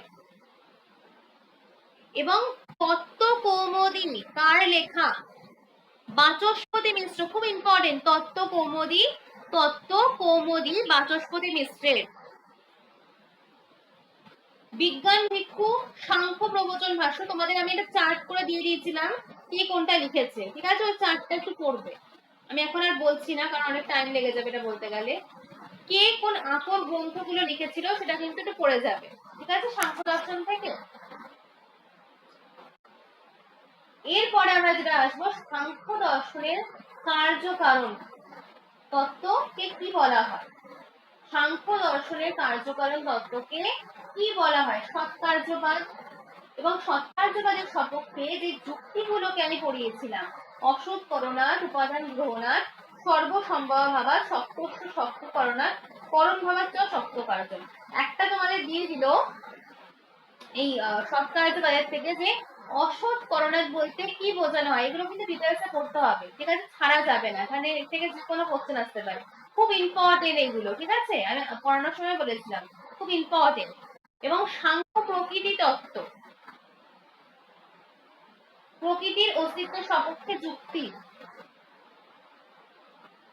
এবং গুণগুলো, ঠিক আছে? কার কোনটা গুণ রয়েছে, সত্যগুণ, তমগুণ, রজগুণ, ঠিক আছে? এই গুণগুলোর মানে যে স্বভাব রয়েছে খুব পড়তে হবে এগুলো, ঠিক আছে? দিতে পারে সত্যগুণের স্বভাব কি, রজগুণের স্বভাব কি, তমগুণের স্বভাব কি, এবং পুরুষের অস্তিত্বের সাথে যে যুক্তিগুলো রয়েছে সেগুলো কিন্তু পড়তে হবে। আর সাংখ্য দর্শন কোন কোন দর্শনে কোন কোন প্রকারের মুক্তি স্বীকার করা হয়েছে, আমি তোমাদের একটা চার্ট দিয়ে দেবো, ঠিক আছে? ওটা পড়ে যাবে। কোন দর্শনে কোন প্রকারের মুক্তি স্বীকার করা হয়েছে, যেমন সাংখ্য দর্শনে জীবন মুক্তি, বিদেহ মুক্তি, এই দুটোই স্বীকার করা হয়েছে। এইটুকুনি বললে যথেষ্ট, ঠিক আছে? আর সাংখ্য দর্শনে এইটুকুনি জেনে রাখবে বহু পুরুষবাদ স্বীকৃত। এরপরে আমরা আসবো যে যোগ দর্শন। যোগ দর্শন থেকে কি করবে? যোগ দর্শনে মহর্ষি পতঞ্জলি 4টি পদ, সমাধিপাদ, সাধনপাদ, বিভূতিপাদ, কৈবল্যপাদ, এই 4টি পদে বা পরিচ্ছেদে বিভক্ত। কি কি? সমাধিপাদ, সাধনপাদ, বিভূতিপাদ এবং কৈবল্যপাদ, এই 4টে পাদ। এরপরে হচ্ছে যোগ দর্শনে ঈশ্বর কিন্তু স্বীকার করা হয়েছিল। সাংখ্য দর্শনে ঈশ্বরকে স্বীকার করা হয়নি, যোগ দর্শনে কিন্তু ঈশ্বরকে স্বীকার করা হয়েছে। এবং চিত্ত ভূমি কোনগুলো? ক্ষিপ্ত, মূঢ়, বিক্ষিপ্ত, একাগ্র, নিরুদ্ধ, নামগুলো পড়তে হবে। চিত্ত ভূমির নামগুলো ক্ষিপ্ত, মূঢ়, বিক্ষিপ্ত, একাগ্র, নিরুদ্ধ, ঠিক আছে? আর চিত্ত বৃত্তি কোনগুলো? প্রমাণ, বিপর্যয়, বিকল্প, নিদ্রা, স্মৃতি। চিত্তবৃত্তির নামগুলো, চিত্তভূমির নামগুলো পড়তে হবে, ঠিক আছে? চিত্তবৃত্তি, চিত্তভূমির নাম পড়তে হবে, প্রমাণ, বিপর্যয়, বিকল্প, নিদ্রা, স্মৃতি। এবং কোন কোন সমাধি? যোগ দর্শনে কিন্তু দু প্রকার সমাধির কথা বলেছিল, একটা কি সম্প্রজ্ঞাত সমাধি, একটা অসম্প্রজ্ঞাত সমাধি, এই দু প্রকার সমাধির কথা বলেছিল। এবং সম্প্রজ্ঞাত সমাধিকে কিন্তু 4টে ভাগে ভাগ করা হয়েছে, সবিতর্ক, সবিচার, সানন্দ এবং শাস্ত্রিত। সবিতর্ক, সবিচার, সানন্দ, শাস্ত্রিত, ঠিক আছে? আর অষ্টাঙ্গ যোগ, ভেরি ভেরি ইম্পর্টেন্ট, লিখে রাখো ভেরি ইম্পর্টেন্ট করে। অষ্টাঙ্গ যোগ, অষ্টাঙ্গ যোগ কোনগুলো? যম, নিয়ম, আসন, প্রাণায়াম, প্রত্যাহার, ধারণা, ধ্যান, সমাধি। এর ভেতর থেকে কোশ্চেন দেয়। যম, যম কোনগুলোকে বলা হয়? অষ্টাঙ্গ যোগ ভেরি ইম্পর্টেন্ট, এবং অষ্টাঙ্গ যোগের থেকে যেরকম ধরনের কোশ্চেন দেয় যে যম, অহিংসা, সত্য, অস্ত্র, ব্রহ্মচর্য, অপরিগ্রহ, এই 5টি যখন অনুশীলন করা হয় তখন তাকে বলা হয় যম। নিয়ম কোনগুলোকে বলা হয়? শৌচ, সন্তোষ, তপ, স্বাধ্যায় এবং ঈশ্বর প্রণিধান, এই পঞ্চ সাধনকে একত্রে বলা হয় কিন্তু নিয়ম। তোমাদের কিন্তু ডিটেলসে আসতে পারে এখান থেকে বলছেন। আসন, আসন কোনগুলো? আসন হচ্ছে যখন আমাদের একটা যোগীর যখন অঙ্গ প্রত্যঙ্গ নিশ্চল থাকে এবং তার যোগীর পক্ষে সুখবহ মানে কোনো আসন করা হয় যখন, আসনের ফলে কিন্তু দেহের নিয়ন্ত্রণ এবং মনের একাগ্রতা সম্ভব হয়। প্রাণায়াম কোনগুলো? প্রাণায়াম যেমন আমি হচ্ছে প্রাণায়াম করি, শ্বাস প্রশ্বাস যখন করি তখন সেটাকে বলা হয় প্রাণায়াম। তখন শ্বাস প্রশ্বাস গতির যে বিচ্ছেদটা হয় তাকে বলা হয় কিন্তু প্রাণায়াম। ঠিক আছে। প্রত্যাহার, এগুলো একটু পড়ে রাখবে। প্রত্যাহার, ধারণা, ধ্যান, সমাধি। ঠিক আছে। সমাধিকে দুভাগে ভাগ করা যায়, সম্প্রজ্ঞাত এবং অসম্প্রজ্ঞাত। সম্প্রজ্ঞাত সমাধি 4 ধরনের: সবিতর্ক, সবিচার, সানন্দ, সস্মিত। ঠিক আছে। আমি কিন্তু অষ্টাঙ্গ যোগটা ভেরি ভেরি ইম্পর্টেন্ট বললাম, এখান থেকে কিন্তু পড়তে হবে পুরোটাই। এই গেল সাংখ্য এবং যোগ। ঠিক আছে।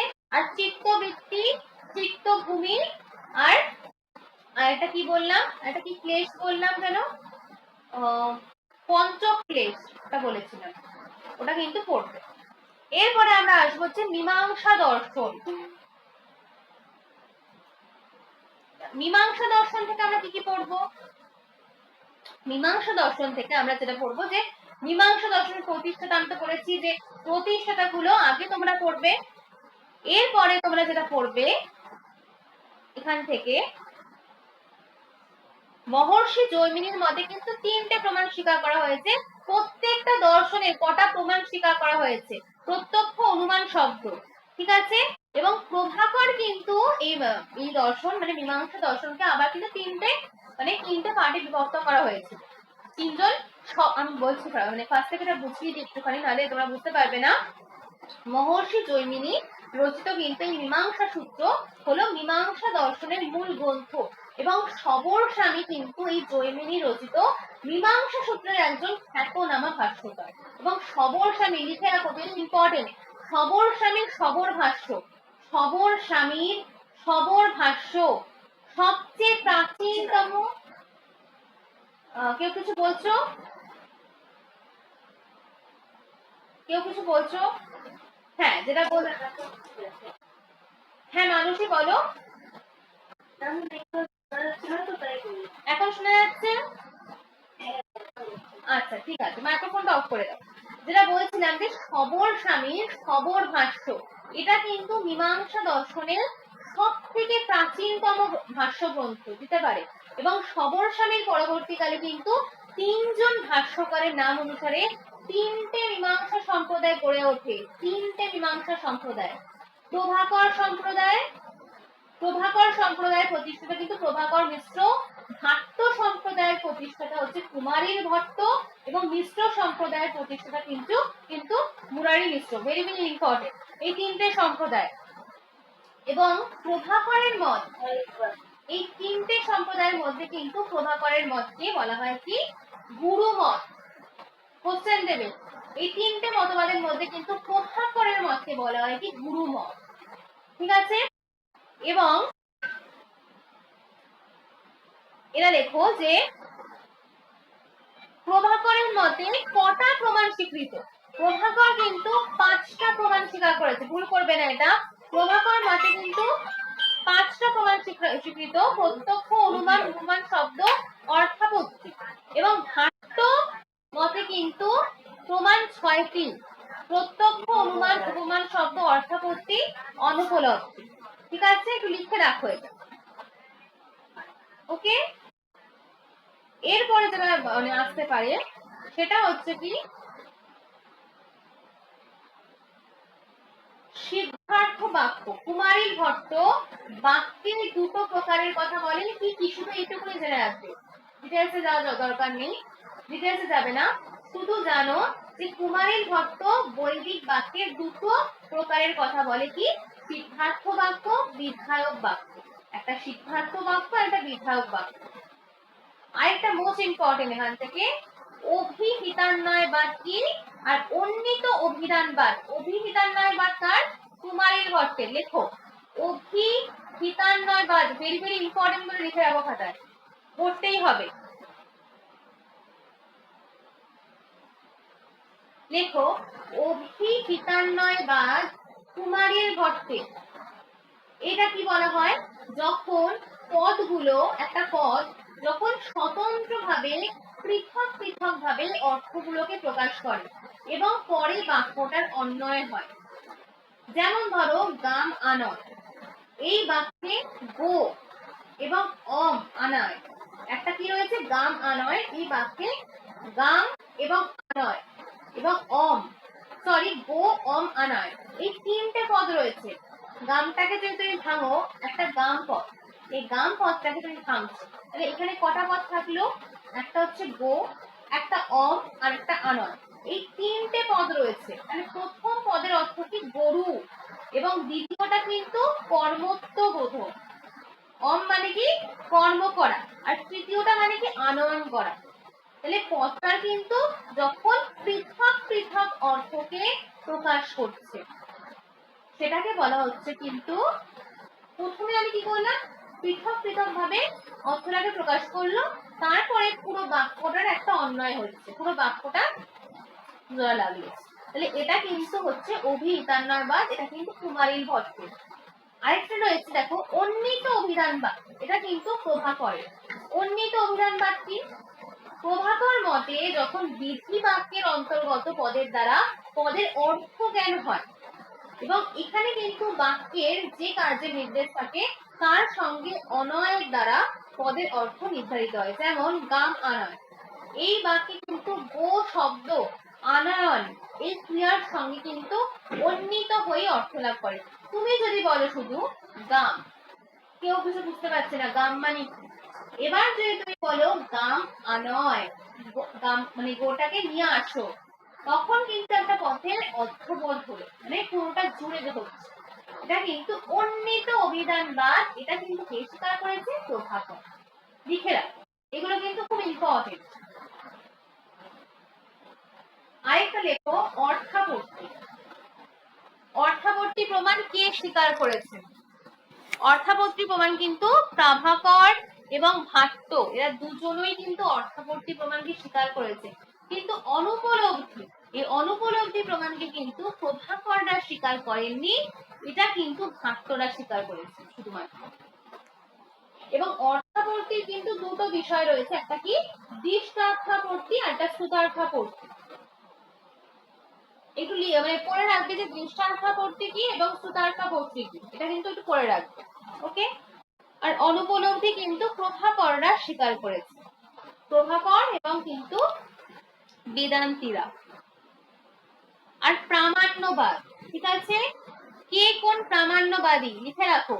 প্রভাকর মীমাংসকগণ কিন্তু শত প্রামাণ্যবাদী, ডিটেলস নয়, শুধু মানে কি কোন প্রামাণ্যবাদী এটা পড়বে। প্রভাকর মীমাংসকগণ শত প্রামাণ্যবাদী, কুমারীর ভট্ট শত প্রামাণ্যবাদী, মীমাংসক মুরারি মিশ্র শত প্রামাণ্যবাদী। জৈন দার্শনিকগণ হচ্ছে শত প্রামাণ্যবাদী, লিখে রাখো, আমি লিখিয়ে দিচ্ছি, এটা একটু লিখে রাখো। জৈন দার্শনিক, হ্যাঁ ফার্স্ট থেকে দেখো, প্রভাকর মীমাংসক, কুমারীর ভট্ট, মুরারি মিশ্র, এরা তিনজনেই কিন্তু শত প্রামাণ্যবাদী, শত প্রামাণ্যবাদী, প্রভাকর, ভাট্ট, মুরারি মিশ্র।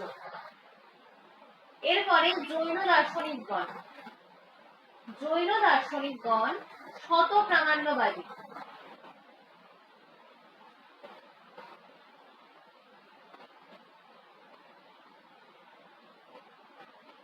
বৌদ্ধ দার্শনিকগণ, বৌদ্ধ দার্শনিকগণ কিন্তু পরত প্রামাণ্যবাদী, বৌদ্ধ দার্শনিকগণ কিন্তু পরত প্রামাণ্যবাদী।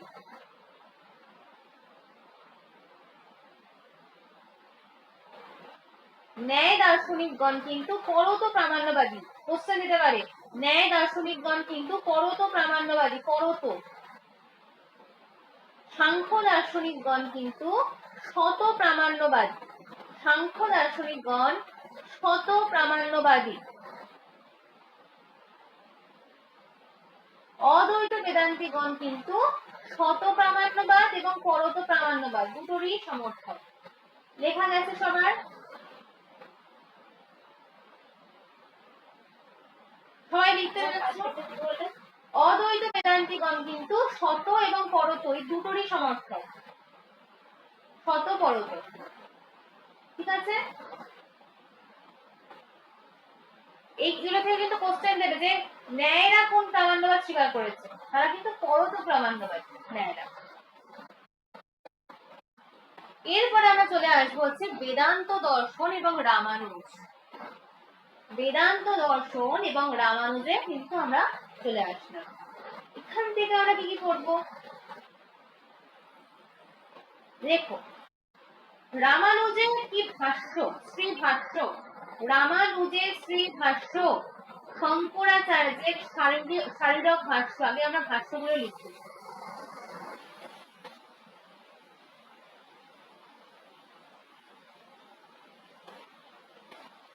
এবং বেদান্ত দর্শনের প্রতিষ্ঠাতা, এটা কিন্তু জানবে যে বেদান্ত দর্শনের যে প্রতিষ্ঠাতা তিনি কিন্তু বাদরায়ণ বা ব্যাসদেব।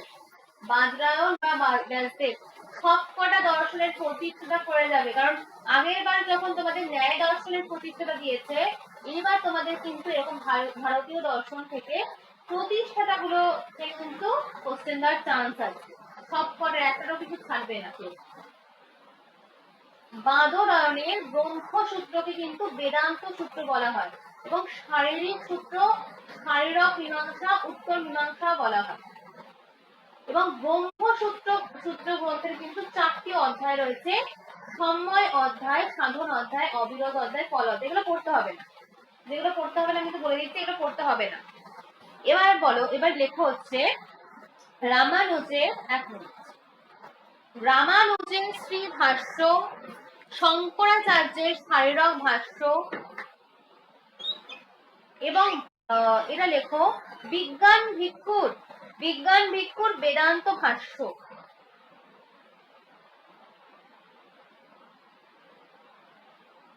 এবং বেদান্ত দর্শনে কিন্তু 3টে প্রস্থানের কথা বলা হয়েছিল, লিখে রাখো এগুলো। বেদান্ত দর্শনের 3টে প্রস্থান কি কি? শ্রুতি প্রস্থান, স্মৃতি প্রস্থান এবং ন্যায় প্রস্থান। শ্রুতি, স্মৃতি এবং ন্যায় প্রস্থান। এবং এই 3টেকে কিন্তু বলা হয় কি? প্রস্থানত্রয়। বেদান্ত দর্শনের 3টেকে বলা হয় কি? প্রস্থানত্রয়। এবং শঙ্করের মতে ব্রহ্মের স্বরূপ কি? শঙ্করের মতে ব্রহ্মের স্বরূপ, হ্যাঁ বলছি, শ্রুতি, স্মৃতি আর হচ্ছে ন্যায় প্রস্থান। শ্রুতি, স্মৃতি প্রস্থান এবং ন্যায় প্রস্থান। এবং এই 3টেকে কিন্তু বেদান্ত দর্শনের প্রস্থানত্রয় বলা হয়।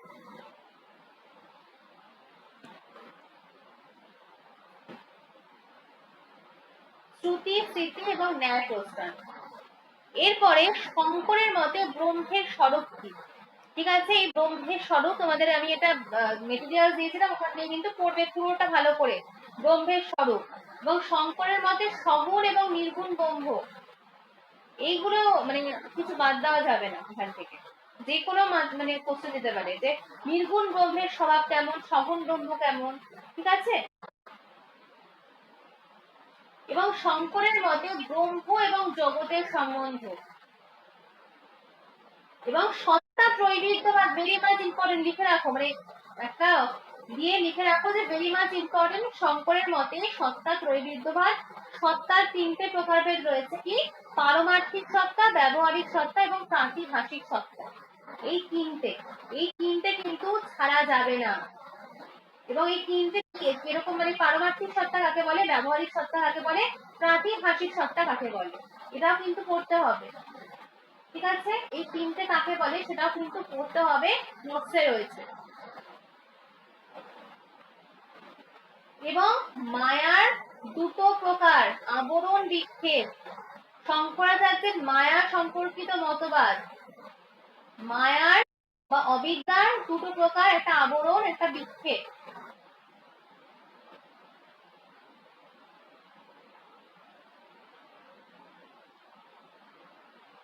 এবং শঙ্করের মায়াবাদের বিরুদ্ধে রামানুজ যে আপত্তিগুলো তুলেছিল সেগুলো কিন্তু একটু দেখে রাখবে। আশ্রয়ানুপত্তি, তিরোধানুপত্তি, এগুলো কিন্তু দেখে রাখবে যে অনির্বাচনীয় অনুপত্তি আমি নোটসে দিয়ে দিচ্ছি। এই আপত্তিগুলো থেকে কিন্তু কোশ্চেন দিতে পারে যে কোনটা কিরকম, এই আপত্তিগুলো কোনটা কিরকম, এখান থেকে কিন্তু ডিটেলসে কোশ্চেন আসতে পারে। ঠিক আছে,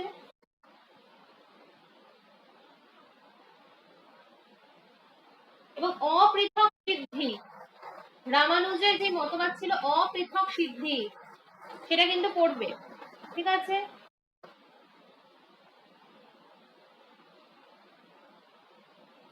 কিরকম অপৃথক সিদ্ধি? রামানুজের মতে সগুণ ব্রহ্ম বা ঈশ্বর জগতের কর্তা এবং উপাদান কারণ।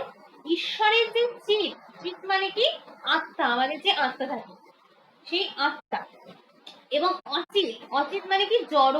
এই জড় অংশ থেকে কিন্তু ঈশ্বরের সঙ্গে একটা অপৃথক সম্বন্ধে যুক্ত। এবং প্রলয়কালে যখন ধ্বংস হয়ে যায়, সেই প্রলয়কালে কিন্তু জগৎ ধ্বংস হলে অব্যক্ত রূপে জড় এবং আত্মা ঈশ্বরের অংশ রূপে অবস্থান করে। এবং চিত এবং অচিত অংশ যখন সূক্ষ্ম বা অব্যক্ত রূপে ঈশ্বরে অবস্থান করে, তখন কিন্তু ব্রহ্মকে কারণ ব্রহ্ম বলা হয়। ঠিক আছে, এইটুকুনি বলে যথেষ্ট। এবং সত্তা ত্রৈবিধ্যবাদ, এটা কিন্তু পড়তে হবে তোমাকে। রামানুজের মতে সত্তা, রামানুজের বলছে, শঙ্করের মতে শঙ্কর কিন্তু সত্তা ত্রৈবিধ্যবাদ স্বীকার করেছে, রামানুজ নয়। এবং অধ্যাস কি? শঙ্করাচার্যের মতে একটা বস্তুর ওপরে আমরা যখন অপর এক বস্তুকে ভুল ভাবে আরোপ করি, যেমন দেখো একটা রজ্জু, এই রজ্জুটাকে যখন আমি সর্প বলে ভুল করছি, মায়া বা অবিদ্যার দুটো কাজ রয়েছে, আবরণ এবং বিক্ষেপ, এটা কিন্তু পড়বে। ঠিক আছে, এইগুলো পড়লেই যথেষ্ট।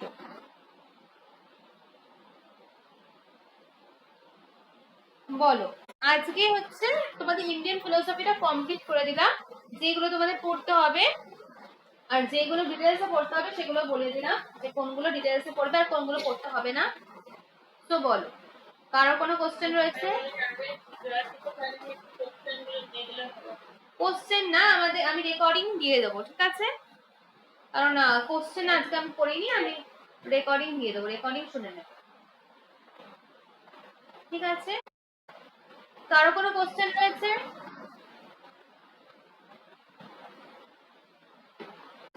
এরপরে তোমাদের আমি কিছু কোশ্চেন সলভ করাবো, কিছু কোশ্চেন দেখি, কোশ্চেন সলভ করিয়ে নি, তোমরা অ্যান্সার দেবে। ঠিক আছে,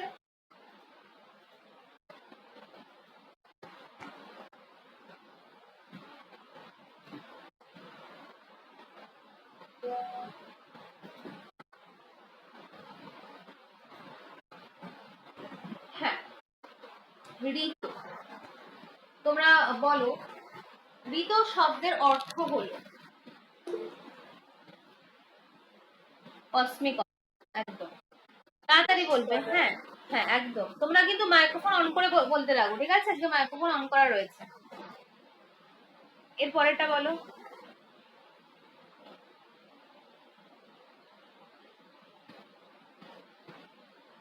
কোশ্চেন পড়ে অ্যান্সার দেবে।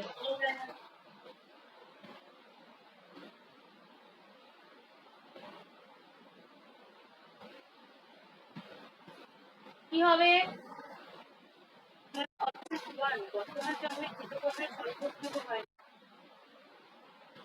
বর্তমান জন্মে কৃতকর্মের ফলভোগ শুরু হয়নি। তোমরা কিন্তু এই সঞ্চয়মান কর্মগুলো পড়ে যাবে। ঠিক আছে, অনারব্ধ আর যেগুলো রয়েছে, ঠিক আছে, সঞ্চিত কর্ম, সঞ্চয়মান কর্ম, ঠিক আছে, এগুলো পড়বে। এটা বলো,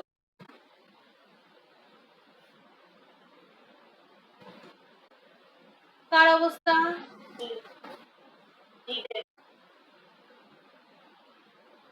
আচ্ছা দাঁড়াও, অন্য কোশ্চেন গুলো নিয়ে আজকে আলোচনা করি। এইগুলো তোমাদের আমি মক টেস্টে দিয়েছিলাম, অন্যগুলো নিয়ে আলোচনা করছি।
তোমরা এই কোশ্চেন গুলো বলো, এগুলো তোমাদের হয়নি, এগুলো আমরা আলোচনা করে নিই আজকে। বলো ভারতীয় দর্শনের ত্রিবর্গ তিনটা বর্গ বলতে বলছে, কি কি হবে?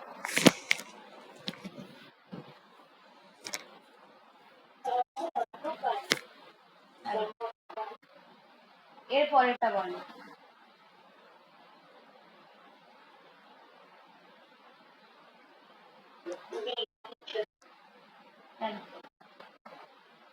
এর পরেরটা বলো।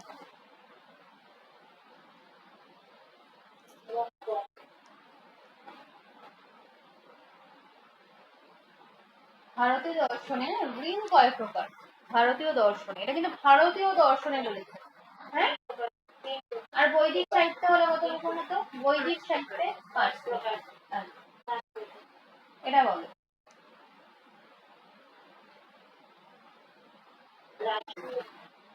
যোগ, হ্যাঁ। এরপরে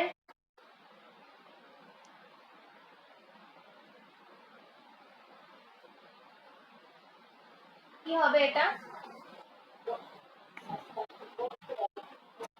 না না না, দুটোই তো হবে, ভৌতবাদী বস্তুবাদী দুটোই তো, উভয় হবে এটা, সি অ্যান্সার। এরপরটা বলো, অ্যাকর্ডিং টু জৈন ফিলোসফি। ও এটা তো হয়ে গেল। বস্তুর আংশিক জ্ঞানকে জৈনবাদে কি বলা হয়? আংশিক জ্ঞান নয়। পুদ্গল, পুদ্গল বলতে কি বোঝানো হয়? পুদ্গল, হুম। এরপরটা বলো।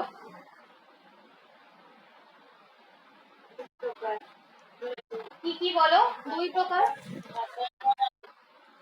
দ্রব্য, হ্যাঁ। এটা বলো।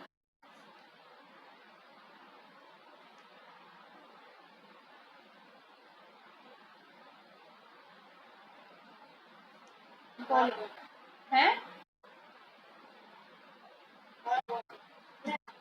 হ্যাঁ বলো। কিছু বলছো কেউ? কেউ কিছু বলছো? হ্যাঁ হ্যাঁ, ভাব বন্ধ। এটা বলো।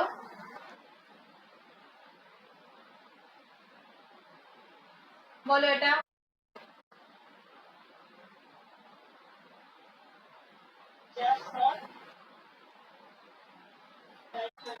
খনি, একদম। এটা বলো, বৌদ্ধ মতে সতের লক্ষণ কি হবে? বৌদ্ধ মতে অর্থ প্রকার। এরপরটা বলো।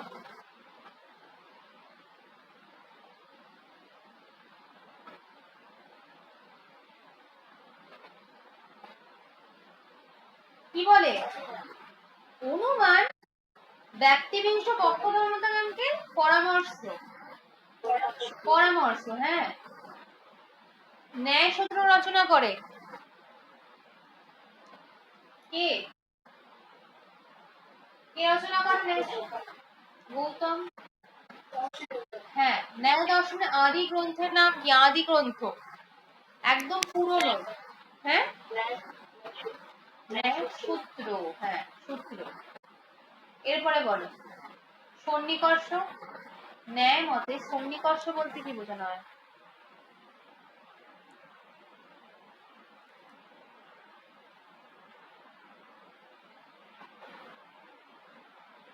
সন্নিকর্ষ বলতে কি বোঝানো হয় না, ইন্দ্রিয়ের সঙ্গে যখন বিষয়গুলো সংযোগ হয় সেটাই তো সন্নিকর্ষ। পঞ্চ যে ইন্দ্রিয় রয়েছে, চক্ষু কর্ণ নাসিকা জিহ্বা, এই পঞ্চ ইন্দ্রিয়ের দ্বারা যখন আমরা বাইরের বিষয়, যে বাইরের বিষয়ের সঙ্গে যখন সংযোগ হলো তখনই তো সেটাকে সন্নিকর্ষ বলা হয়, তাই তো? এই যে এরপরে বলো, এরকম তোমাদের কোশ্চেন দেবে যে এই প্রত্যক্ষে কোন ধরনের সন্নিকর্ষ হয়? অভাব প্রত্যক্ষে, ভূতলে ঘটের অভাব, হ্যাঁ। কি? একদম। এরপরে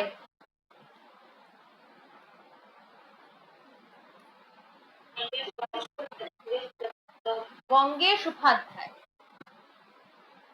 এরপরে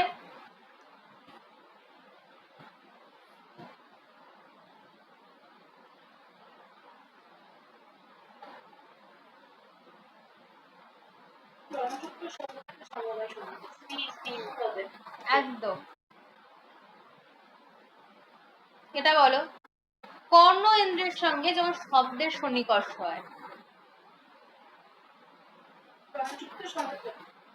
দ্রব্যের সাথে গুণের সন্নিকর্ষ কি সন্নিকর্ষ? সমবেত, না, সমবেত সমবায় সন্নিকর্ষ। দ্রব্যের সাথে যখন গুণের সন্নিকর্ষ হয় তখন কিন্তু সমবেত সমবায় সন্নিকর্ষ হয়। সি হবে অপশন। এরপরটা বলো, আজকে আমি এটা পড়াইনি, এটা এথিক্স থেকে একটা কোশ্চেন, চলো এটা বলো, তোমরা জানলে বলতে পারো। অপরের সুখের মধ্যে নিজের সুখটা নিহিত রয়েছে, তাই অপরের সুখী কামনা করা উচিত। মিল। বলো, সর্বাধিক মানুষের সর্বাধিক সুখ নৈতিক আদর্শ, এটাও তো মিল। মিল তো এটাই বলেছিল, পরসুখবাদী ছিল তো Mill. Greatest happiness of the greatest নাম, এটা বলো।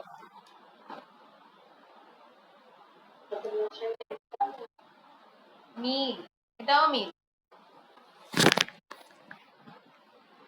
এটা বলো, মানুষ স্বভাবতই স্বার্থপর।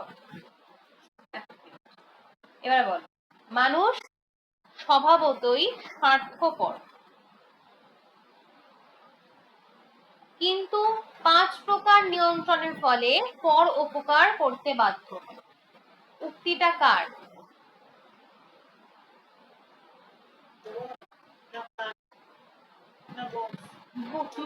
সরি, এটা আমার স্পেলিং মিস্টেক হয়েছে, এটা কিন্তু বেনথাম হবে। ওকে, বোম না, এটা বেনথাম হবে, আমার মিস্টেক হয়ে গেছে। এটা অ্যান্সার হবে হচ্ছে মিল, ঠিক আছে?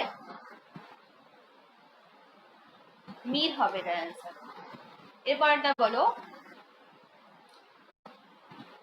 মানুষ আত্মসুখ লাভের জন্য অপরের সুখ কামনা করে। মানুষ আত্মসুখ লাভের জন্য অপরের সুখ, এবং কোটেশনের টাইপের কোশ্চেন দেবে তোমাদের। মানুষ আত্মসুখ লাভের জন্য অপরের সুখ সবসময় কামনা করে, এটা কোন মত কে দিয়েছিলেন এই উক্তিটা? বেনথাম। বেনথাম, এটা অ্যান্সার বেনথাম হবে। এক্সপ্লেনেশন দেওয়া রয়েছে। সৎ ইচ্ছা নিজ গুণের সৎ, বলো এটা কি হবে? সৎ ইচ্ছা নিজ গুণের সৎ।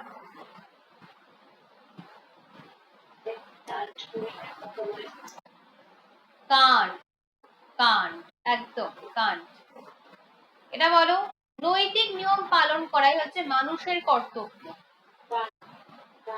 কান, এক, হ্যাঁ কান, অ্যান্সার কান্ট হবে। হ্যাঁ।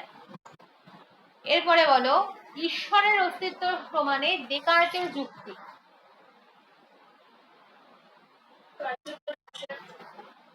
শুধু কার্যকারণ দিয়েছিল তোমাদের এগুলো? কি বলেছিলাম, কসমোলজিক্যাল অন্টোলজিক্যাল পড়িয়েছিলাম তো, এগুলো অনেক ভাস্টে পড়িয়েছিলাম আমি, কসমোলজিক্যাল এন্ড অন্টোলজিক্যাল আর্গুমেন্ট দুটোই। এটা বলো, গণিতের জ্ঞানী আদর্শ জ্ঞান, এটা কে বলেছিলেন? ডেকার্ট, একদম। এটা বলো, ডেকার্টের মতে ঈশ্বরের ধারণা, ঈশ্বরের সহজাত ধারণা। হ্যাঁ। এরপরে বলো, দেহ মনের সম্পর্কে ডেকার্টের মতবাদকে কি মতবাদ বলা হয়? আর স্পিনোজার মতবাদকে?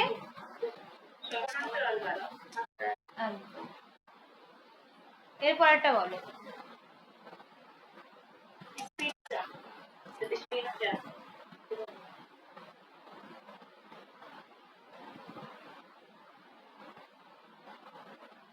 এটা বলো।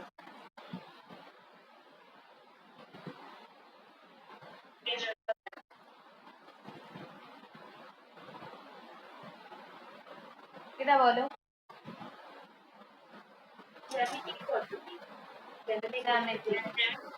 জ্যামিতি। এটা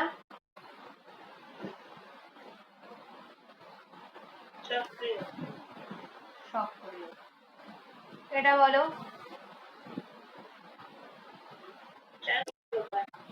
হ্যাঁ, কি বলছো? 3 প্রকার, 4 প্রকার, অচেতন, চেতন, আত্মসচেতন এবং সর্বশিষ্ট মনার গড।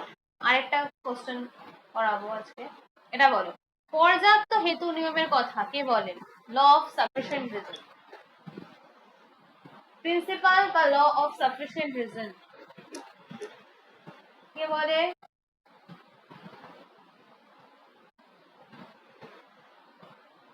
লাইবনিজ। লাইবনিজ বলেন। এটা বলো।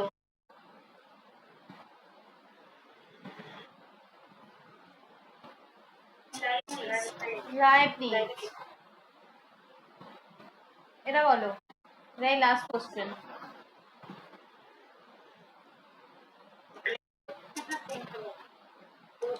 প্রি এস্টাবলিশড হারমোনি, দেহ মন সম্পর্কীয় মতবাদটা প্রি এস্টাবলিশড হারমোনি বা পূর্ব প্রতিষ্ঠিত শৃঙ্খলাবাদ, এটা নামে পরিচিত। ওকে, সো আমরা ওয়েস্টার্ন ফিলোসফি একদিন করে নেব যে কোনগুলো ইম্পর্টেন্ট। ওকে, আমি আগেই বলছি তোমরা এখন থেকে কিন্তু ইন্ডিয়ান ওয়েস্টার্ন এবং লজিক এই তিনটে জায়গায় ভেরি মাচ ফোকাসড করো। ইন্ডিয়ান ওয়েস্টার্ন এবং লজিক, ঠিক আছে? এই রোববার তো, সামনের রোববার তোমাদের পরীক্ষা। তো তোমরা কিন্তু ইন্ডিয়ান ওয়েস্টার্ন লজিক এই তিনটে পার্ট খুব ভালোভাবে পড়ো। আর আজকে আমি ইন্ডিয়ান থেকে যেগুলো বললাম আজকে কিন্তু রাত থেকে পড়া শুরু করো, ঠিক আছে? হ্যাঁ হ্যাঁ দিয়ে দেবো। ওকে, ঠিক আছে, তাহলে কারোর কিছু বলার আছে আমাকে? নাহলে আজকে ক্লাসটা এখানেই থাক, ঠিক আছে? গুড নাইট সবাই।